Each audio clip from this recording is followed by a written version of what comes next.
咁啊，今日咧幫拍檔一哥咧係攞咗呢一個叫做藥師佛過嚟係裝嵌啦。咁裝嵌咗之後都得到大師嘅一個叫做加持，讓我哋咧係可以擺到喺多聞天王嘅腳下。咁多聞天王咧其實就係五路財神嘅大佬嚟嘅。咁啊，拍檔一哥都有個宏願，希望咧就係回向翻所有嘅祝福咧，俾我哋拍檔嘅已經走咗嘅粉絲同埋現有嘅粉絲。走咗嘅粉絲，希望你哋喺一個更好嘅西方極樂世界入邊可以過得更好。咁現有嘅粉絲，佢都希望大家健健康康、平平安安，亦都係財運亨通。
今日咧就由呢一個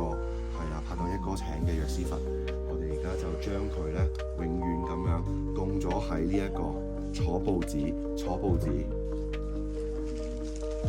長壽仙女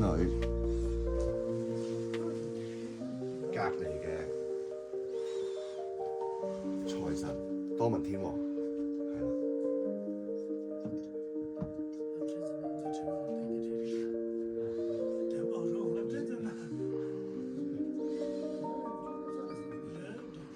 咁我哋都有個六度母請咗，係啦，因為我哋知道拍檔其實都好多女士啦，咁所以都請咗尊六度母都放喺度，希望所有女士們都係可以